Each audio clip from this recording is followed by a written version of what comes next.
Hello, welcome to SwitchedOn Gaming, Paul speaking, and welcome to a look at an upcoming game on the Nintendo Switch. This is kind of a preview video, so won't be many opinions or anything of this one until the 12th of December. Check back then, I'll be dropping another video with a bit more in-depth thoughts on it. But for now, I just want to show you some gameplay. This is Shovel Knight Pocket Dungeon, comes from Yacht Club Games, and is a continuation of their excellent Shovel Knight series.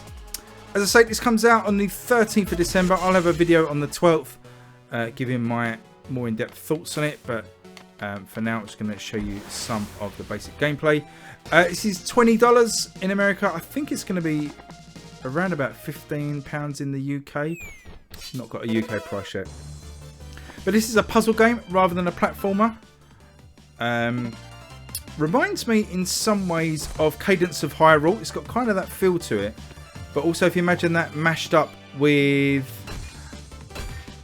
Mr. Driller, that's my kind of take on this one. You're basically trying to clear the enemies from the board, and when you hit an enemy, they deal you damage as well. But you've got no end of these potions that drop that restore your health. You can see the health underneath your character here. You've got 4 dots of health to begin with.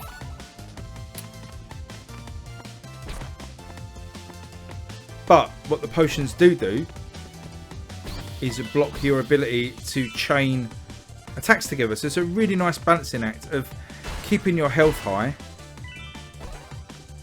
and also not using all the potions because you might need them later. But also you do need to clear them out of the way to be able to clear more enemies off the board. It's a really clever balance. You can see at the top you've got a sort of bar graph towards 3 chests. When 3 chests have dropped and dropped their gear, the exit will spawn, allowing you to move on to the next level. So you can see as I'm hitting these skeletons here, I'm losing 1 blip of health, which you can refill by just hitting a potion. You can see different enemies do different things. These beetle type creatures will take 1 point of health from you. The slimes here won't take any health but will leave behind a poisonous puddle for a second or 2 that if you walk into will deal you damage. These skeletons take 2 hits of damage off you, although I have got a shield at the moment which is negating a point of that. They take 3 hits to kill, so it's very easy to get trapped, and the only way out is to dig yourself out but to take damage while you do it.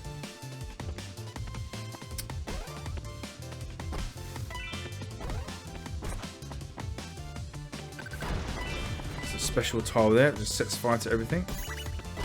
I'm trying to play reasonably slowly so you guys can see what's going on, but generally this is quite a frenetic game. And also you've got a bar at the bottom of the screen that's like a combo meter. So if you can build that green combo meter up, it sort of expands either side. If you can build it up to fill the bar at the bottom, then you get gems every time you kill something. And they give you huge points. So second level here, what I'm trying to do here is chain these beetles, these red beetles.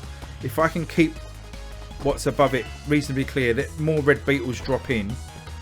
And then the more beetles that drop, the bigger the bonus I will get. Kind of a bit stuck now, so I'm just going to clear that and you'll see I'll get a massive amount of gems. Now these knights are good when you hit them. They put a shield up to block any more hits in that direction, so you have to kind of work around them. But I've got a bomb there that will clear out a lot of that space. So watch this knight at the bottom here. As I hit it, puts a shield up above its head, so I can't then hit it again from that direction without taking damage. So I have to come round to the side here to finish it off. Again, ignore kind of how I'm playing. I'm not playing optimal. In fact, I've just died because I wasn't paying attention. But I wasn't playing optimally there at all. It does take a game that takes quite a lot of concentration. So, you got the adventure mode, what we was just playing. It's kind of a story. You can play versus, I don't think it's online. Doesn't appear to be. just versus another player or the CPU, kind of two boards. We'll have a look at that in a sec actually. There's a daily run which I absolutely love. I love going through daily runs. I've done a few of those. Feats here are like achievements that you can unlock. So it won't spoil any of those. Online leaderboard. For checking your best scores. So there's not many people playing at the moment obviously because we're still a ways away from release date, but the daily run mode has a leaderboard as well. And then we've got options, some good options here actually in terms of accessibility. So screen shake you can turn off, the flashing you can turn off. There's quite a lot of things that you can play around with. You can also replay the tutorial. And you can change different stats there about the adventure mode as well. So that's quite cool as well. I didn't notice that you can play the levels in a random order. That's quite cool. If you get bored of playing the same level over and over, if you can't beat it, randomise the levels. That's cool. Let's have a look at this versus mode. Versus the CPU. So I guess it's kind of standard in these sort of puzzle games where when you create matches, you sort of send stuff over to your enemy to make their board harder. Oh, I just got killed there. So it looks like you get a certain number of lives.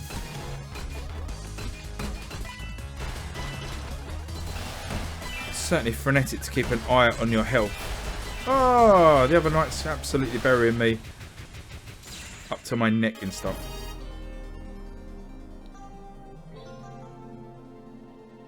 But again, you have to be really good. But that's a nice little addition, that mode there. So yeah, we're going to do one more adventure run. I'll try and just...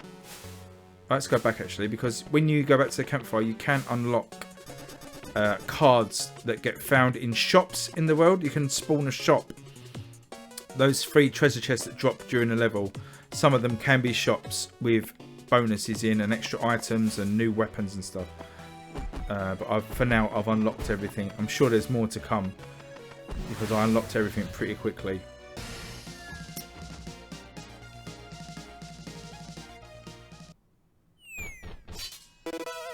So again, trying to get as many of these red beetles as we can before we try to clear them. I want to get that skeleton out of the way, but I can't do it in 3 consecutive hits because it will kill me.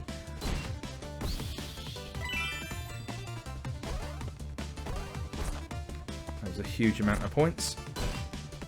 So if we clear that potion, we've now got access to that. Again, keep an eye on the bar at the bottom.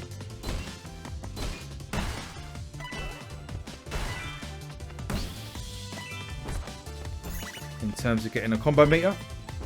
So we've got a new weapon there, deals an extra point of damage, which makes these skeletons easier to kill in 2 hits without having to need to take a potion on. Let's get rid of those slimes. It's not really efficient to kill one enemy at a time, so try and clear these dirt blocks. Nice bomb now.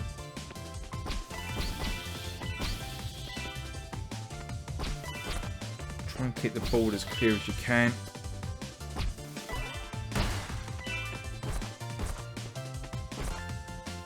Another key there. So you don't want to walk into that poisonous puddle.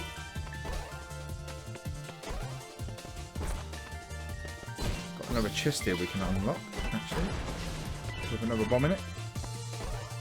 So you see at the bar at the top, our progress. The next thing that's going to spawn is going to be the exit. Here it comes with a key. Doesn't always spawn with a key. You can store your keys as well. You do get a bonus for clearing the entire board as well, which is possible to do. You get a nice big juicy bonus.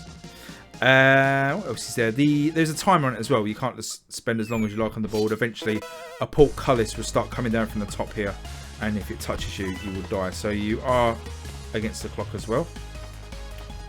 So again, trying to get as many of these reds as we can to get a massive combo.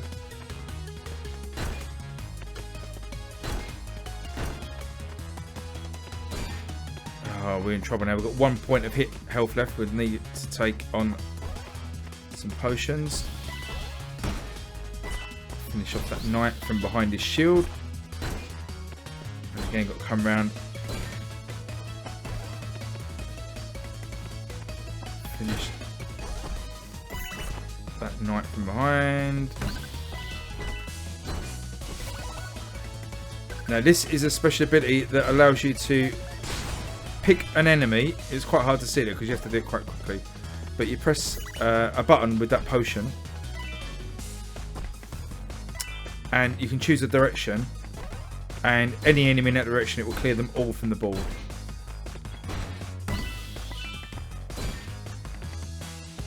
Need a potion. It can be hard to see when you're low on health, but you do flash red.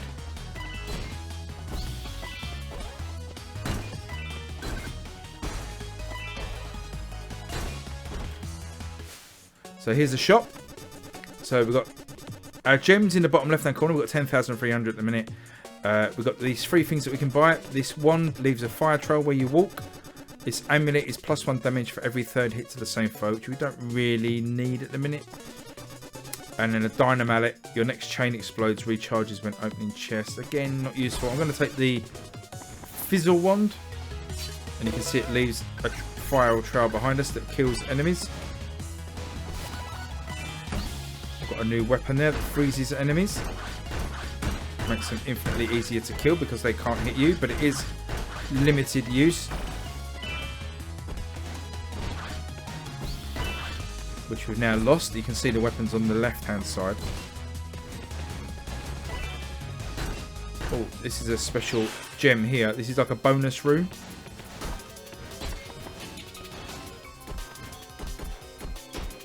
You get a limited amount of time to clear the room, which we didn't manage to do, and we actually died in the bonus room. So game over. Now there is a variety of modes, or there's 2 modes that you can play this game in. Kind of a roguelike mode, so when you die you sort of lose everything, get sent back to camp. There's another mode that when you die you start at the beginning of the level again. You don't have to lose all of what you've gained. You get a certain amount of lives, so that's nice as well. So you do get that choice. So there you go. That's just a very quick preview of Shovel Knight Pocket Dungeon. It's out in a week, just over a week, 13th of December. As I say, I'll have my final opinions on it on the 12th of December. So subscribe if you haven't already to look out for that. And check back then. Obviously, make sure that your notifications are on to get notified when that comes out. But until then, I will say thank you for watching. If you've got any comments, please leave them below. But until next time, I will see you again soon. Thanks for watching, and bye-bye.